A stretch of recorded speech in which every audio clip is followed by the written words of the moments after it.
जय हिंद। स्वागत है आप सभी का आपके अपने YouTube चैनल अमृत एकेडमी पे। हम लोग शीटेड पेपर 2 के लिए मैथ और साइंस का कोर्स कंप्लीट कर रहे हैं। कोर्स तो हम लोग ऑलमोस्ट कंप्लीट कर चुके हैं। अब हम लोग प्रीवियस ईयर जो क्वेश्चंस हैं उनकी 10 क्वेश्चंस की सीरीज चला रहे हैं डेली।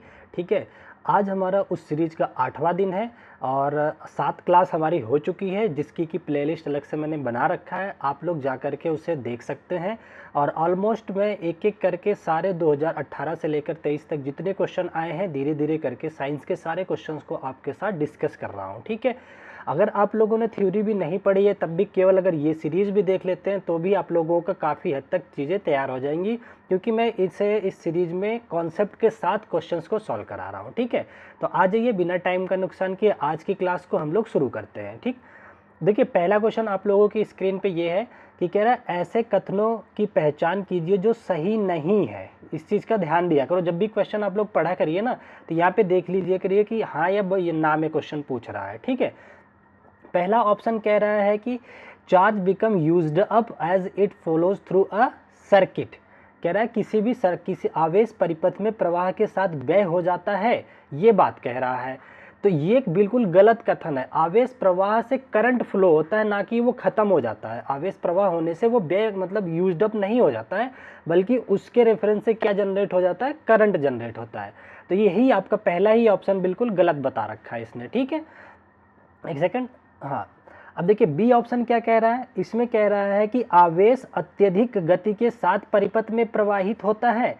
तो ऐसा नहीं है कि बहुत अधिक गति के साथ प्रवाहित करता है, ये डिपेंड करता है फ्लो ऑफ करंट पे। ठीक है ना, कि कैसा करंट फ्लो हो रहा है। अगर बहुत तेज करंट है तो थोड़ी स्पीड ज़्यादा होती है इलेक्ट्रॉन की, क्योंकि इलेक्ट्रॉनों के प्रवाह के विपरीत दिशा ही उसका प्रवाह होता है करंट। ठीक है ना, तो ये सारी चीज़ें डिपेंडेंट होती है ऑन दी करंट के। ठीक है ना, तो इसलिए हम ये नहीं कह सकते कि ये बहुत अत्यधिक स्पीड से जो है आवेश गति करता है। ठीक है, तो ये भी ऑप्शन गलत हो जाता है आपका।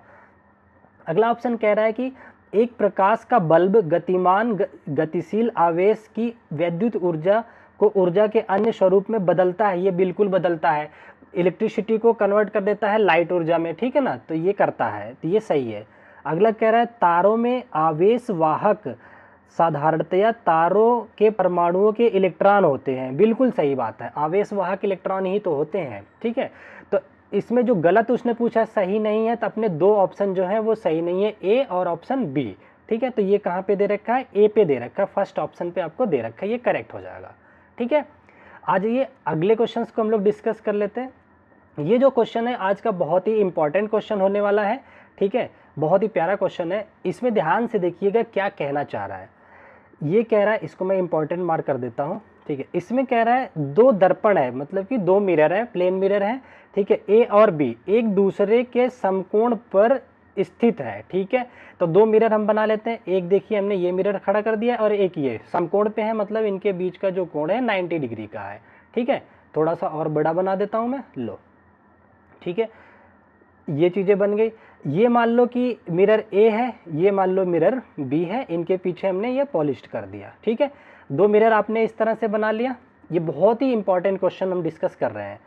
कह रहा है स्थित अगर प्रकाश की एक किरण दर्पण ए को सामान्य का मतलब क्या होता है, हर एक मिरर का अपना एक नॉर्मल होता है जो इसके परपेंडिकुलर होता है। ठीक है, तो इनका नॉर्मल भी मैं ड्रॉ कर देता हूँ। ये रहा, इसका नॉर्मल n1 हो गया, 90 डिग्री पे होता है, 90 डिग्री पे बना दिया। इसका भी एक नॉर्मल होगा n2 मान लीजिए ये। ठीक है, ये भी 90 डिग्री पे हो गया। अब देखिए क्या कह रहा है, इसमें सामान्य से 30 डिग्री पर टकराती है कोई इंसिडेंट रे है जो मान लो इस पे आ रही है। किस पे कह रहा है, ए को, ए इस मिरर को मान लेते हैं, इस वाले को ए मान लेते हैं, इस वाले को बी मान लेते हैं। ठीक है, हाँ। अब ये कह रहा है कि एक किरण है जो कि 30 डिग्री पर टकराती है ए मिरर से। तो एक कोई रे आ रही है जो 30 डिग्री पे इंक्लाइंड कर रही है। ठीक है, इंसिडेंट कर रही है। तो ये रे आ गई हमारी 30 डिग्री पे, और जो ये एंगल मेजर किया जाता है ना, नॉर्मल और इंसिडेंट रे के बीच का एंगल होता है, तो ये 30 डिग्री हो गया। ठीक है, आप लोगों ने परावर्तन के नियम में ये पढ़ा होगा कि कोई भी रे जितने एंगल से आती है उतने ही एंगल से परावर्तित हो जाती है, रिफ्लेक्ट हो जाती है। तो ये 30 के एंगल पे आई है, तो ये 30 के एंगल पे इस तरह से चली भी जाएगी। ठीक है, तो यहाँ से ये वाला भी एंगल कितना हो गया, 30 डिग्री का, ठीक है।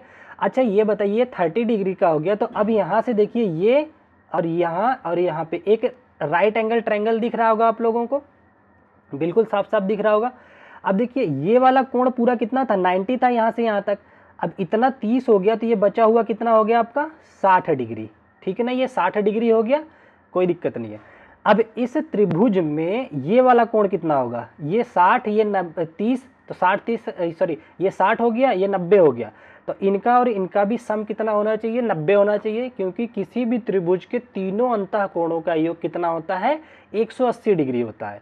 तो ये 60 है, तो ये कितना हो जाएगा, बिल्कुल 30 डिग्री हो जाएगा। अच्छा अब ये 30 हो गया, तो ये देखिए 90 इतना है पूरा, ये पूरा 90 है, तो ये 30 है, तो ये बचा हुआ कितना हो गया, 60 हो गया। अब देखिए ये जो 60 है ना, इस वाले मिरर के लिए, मिरर बी के लिए इंसिडेंट का काम कर रही है, ये रे इस पे इंसिडेंट कर रही है 60 के एंगल पे, ठीक है ना। अब ये आपतित हो रही है 60 पे, तो आप परावर्तन के नियम से ये परावर्तित भी 60 पे ही हो जाएगी। ये चली गई, तो ये भी कितने से हो गई परावर्तित, 60 डिग्री पे, ठीक है। इधर कितना बच गया आपका, 30 बच गया, ठीक है। तो देखिए क्वेश्चन क्या पूछ रहा है, और फिर ए से 30 डिग्री पे इंक्लाइन करी, फिर इधर से निकल करके फिर कह रहा है कि दर्पण बी से टकराती है, और फिर क्या क्या दोनों दर्पण ए और बी से परावर्तित किरण के परावर्तन के कोण का पता कीजिए, परावर्तित किरण के परावर्तन कोण। तो देखिए पहले वाले के लिए परावर्तन कोण कितना हो गया, 30 डिग्री, दूसरे वाले के लिए परावर्तन कोण कितना हो गया, 60 डिग्री। तो 30 और 60 आपके ऑप्शंस हो जाएंगे। चेक कर लीजिए कहाँ पे दे रखा है, ये देखिए पहला ही दे रखा है 30 डिग्री एंड 60 डिग्री क्रमागत, तो यही आपका करेक्ट ऑप्शन हो जाता है। ये बहुत ही इंपॉर्टेंट क्वेश्चन है, इसको आप लोग एक बार खुद से भी सॉल्व कर लीजिएगा, ठीक है। आ जाइए अगले नेक्स्ट क्वेश्चन को डिस्कस करते हैं। सॉरी, हाँ ये रहा हमारा क्वेश्चन। देखिए अब इसमें क्या कह रहा है, ये भी बहुत ही इंपॉर्टेंट क्वेश्चन है, इसको भी इंपॉर्टेंट मार्क कर लीजिए, ऐसे क्वेश्चन पूछे जा रहे हैं आजकल। कह रहा है एक दूरी समय आलेख है, कोई ग्राफ है, किसका, टाइम और डिस्टेंस का, ठीक है। दो कारों कार ए है, एक सेकंड, कार ए और कार बी की गति एक सीधी रेखा के रूप में आलेखित की गई है उस ग्राफ पे, ठीक है। कह रहा है यदि आलेख पर बी की तुलना में ए की रेखा अधिक ऊंची है, तब आलेख से क्या निष्कर्ष निकालेंगे। देखिए ऐसे कह रहा है, एक टाइम और डिस्टेंस का ग्राफ है, हम बना लेते हैं पहले ग्राफ। हमने एक्स एक्स पे टाइम को ले लिया, ठीक है, वाई एक्सेस पे क्या ले लिया, डिस्टेंस को, डी को ले लिया, ठीक है। अब ये इस पे दो कारें हैं, दो कार, एक इन्हें ग्राफ से दिखाया गया दोनों कारों को। एक का ग्राफ इस तरह से कुछ दिखाया गया, सपोज कितना है, ए रेखा अधिक ऊंचाई पर है, एक ये है और एक ये रहा बी। मान लो ये बी कार है और ये ए कार का ग्राफ दिया हुआ है, ठीक है ना, इस तरह से ग्राफ दे रखा है। अब इन ऑप्शनों में से हमसे पूछ रहा है कि कौन सा क्या निष्कर्ष निकालेंगे इन ऑप्शनों की हेल्प से, ठीक है। तो एक चीज़ आप ये ध्यान रखिए, इसमें क्या है, देखिए सपोज दैट ये कोई टाइम है, मान लो हम टाइम 3 सेकंड की बात करते हैं और इस पे डिस्टेंस की बात करते हैं। जब 3 सेकंड पे कार बी की डिस्टेंस देखा तो ये कुछ यहाँ पे आ रही है, मान लो ये 10 पे है, ठीक है ना। उसी 3 सेकंड पे अगर हम कार ए की बात करें तो यहाँ पे देखिए, तो इसके लिए डिस्टेंस कितना हो गया, लगभग दुगना हो गया, मान लो ये 20 होगी, हम ये अब एज्यूम करके चल रहे हैं, ठीक है ना। तो आपको क्या दिख रहा है कि जो कार ए है वो सेम टाइम पे अधिक डिस्टेंस चल रही है, ठीक है ना।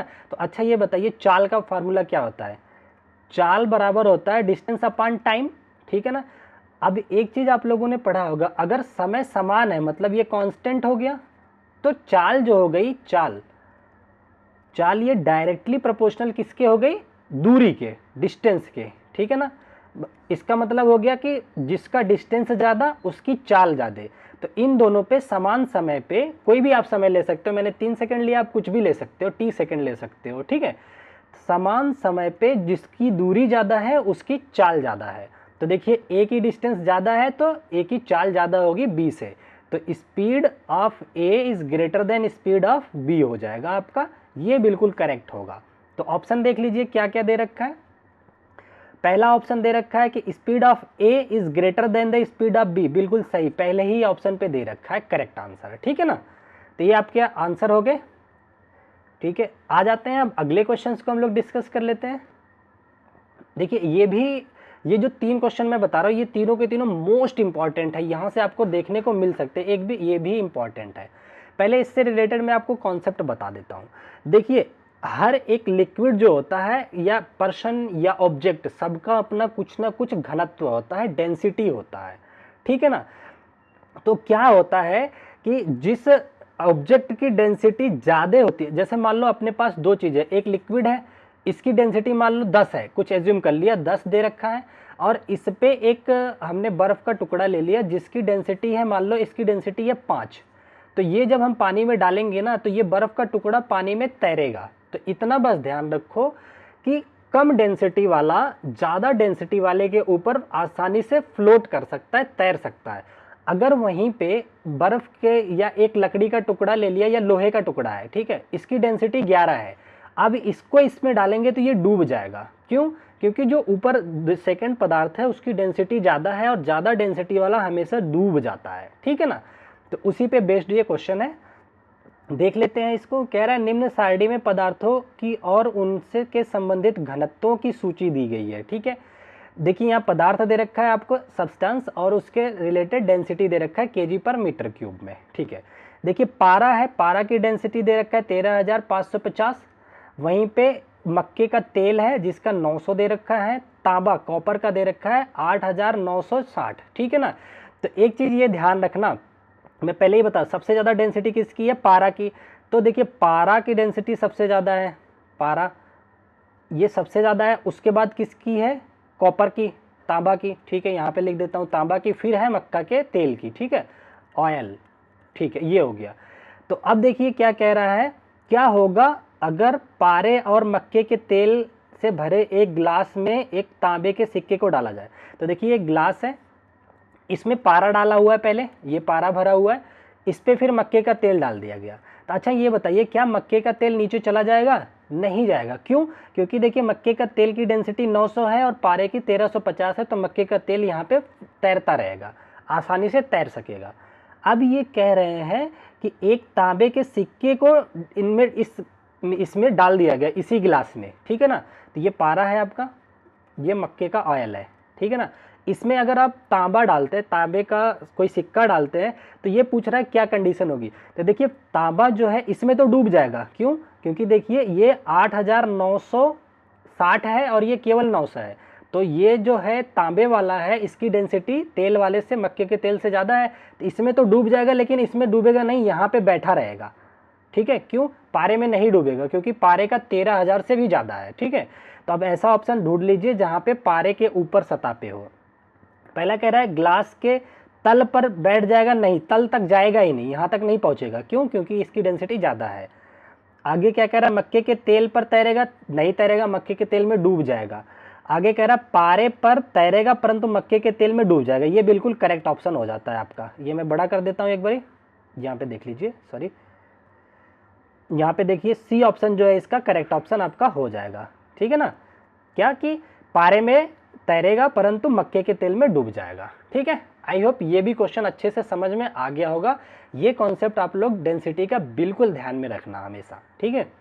अगले क्वेश्चन पे आ जाते हैं अपने, ये थोड़ा सा बेचारा धीन में रह गया है। ये एक क्वेश्चन है, इसको डिस्कस करते हैं। देखिए हमने अपने जब एसिड और बेस का चैप्टर कराया था तो उसमें सूचक पढ़ाया था, उसमें सूचक में मैंने टर्मरिक, हल्दी के बारे में बताया था कि उसका अम्ल और क्षार के साथ क्या रिएक्शन होता है। एक बार मैं और बता देता हूँ। देखिए हल्दी जो होता है एक सूचकांक का काम करता है एसिड और बेस में। देखिए ये अगर एसिड में जाता है तो ये कोई परिवर्तन नहीं दिखाता, हल्दी जो है अपने ओरिजिनल रंग में ही रहती है, येलो कलर की ही रहती है, ठीक है। मतलब एक तरह से कोई कलर नहीं देता, रंगहीन हो जाता है, ठीक है। वहीं जब ये इसको डाला जाता है क्षार में, क्षार मतलब बेस में, तो ये कैसा रंग देता है? भूरे लाल रंग देता है, जैसा ईंटा होता है ना, ईंट, ईंट के जैसे कलर देता है, ठीक है ना, ईंट जैसा लाल, ठीक है ना, किसमें? क्षार में, ठीक है। तो अब यही देखिए क्वेश्चन दिए हैं, इसको ध्यान से पढ़ते हैं हम लोग। कह रहे हैं कि एक प्रयोग में दो रंग विहीन घोलों में M और N के नमूने लिए गए हैं, ठीक है। हल्दी दिया, हल्दी मिलाने पर घोल M पीला हो जाता है, ठीक है, तथा एन ईट लाल रंग का हो जाता है, तो ये मान लो एम है, ये है एन है, ठीक है, दो आपके पास लिक्विड है, ठीक है ना। कह रहे हैं कि जो पहले वाला तो पीला का पीला ही रह जाता, मतलब पीला हो जाता है, दूसरा लाल हो जाता है, डालने पर रंग लाल हो जाता है। फिर कह रहा है लाल रंग क्रमशः, अच्छा एम को एन से जब मिला दिया जाता है तो लाल रंग क्रमशः धीरे धीरे क्षीण होने हो जाता है। तो आप एम और एन की प्रकृति के संबंध में क्या निष्कर्ष निकालेंगे? तो देखिए ये कह रहे हैं कि एम वाला जो है ये येलो का येलो ही रह जाता। तो अभी हमने बताया अगर आप हल्दी डाल रहे हो कि कोई रंग चेंज नहीं हो रहा है, अपने ओरिजिनल रंग पे ही है, तो ये क्या हो गया, एम हमारा एसिड को बता रहा है, ठीक है, तो एम एसिड हो गया।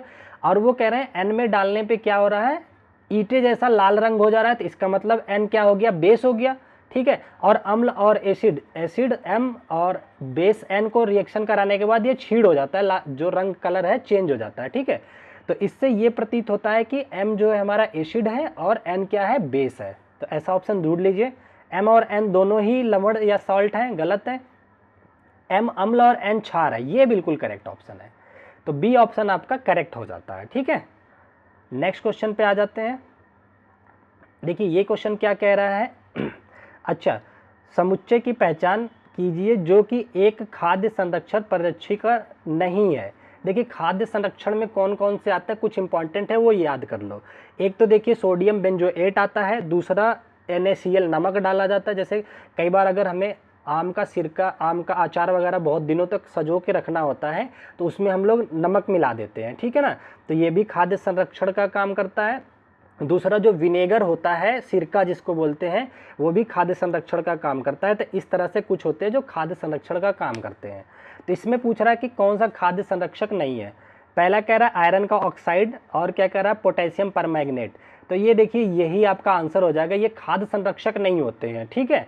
आयरन का, पोटेशियम परमैंगनेट आप देखोगे तो आतिशबाजी में प्रयोग किया जाता है, जो आतिशबाजी में पटाखों के रंग निकलते हैं, ठीक है। यहाँ पे देखिए क्या कह रहा है, बी ऑप्शन सोडियम बेंजोएट, अभी मैंने बताया ये खाद्य संरक्षक में आता है, तो ये आंसर नहीं होगा। सोडियम क्लोराइड और जिंक सिट्रिक एसिड ये भी आते हैं, और विटामिन सी और शर्करा ये भी आते हैं खाद्य संरक्षक में हमारे। तो ए ऑप्शन आपका करेक्ट आंसर हो जाता है, ठीक है।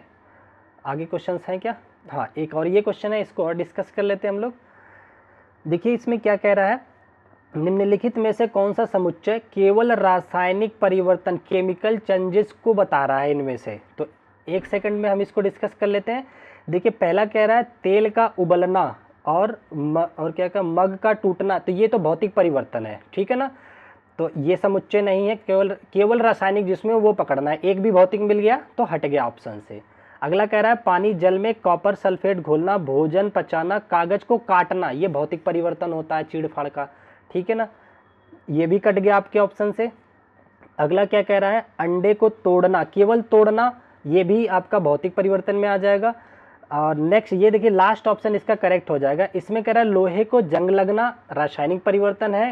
कागज का जलना, ये भी रासायनिक है। और भोजन पक जाता है, तो ये भी रासायनिक परिवर्तन का उदाहरण होता है। तो डी ऑप्शन भी आपका करेक्ट ऑप्शन हो जाता है, ठीक है। ये अपना आज का लास्ट क्वेश्चन था जिसको हमने डिस्कस कर लिया है। आई होप आप लोगों को क्वेश्चंस पसंद आए होंगे, ठीक है।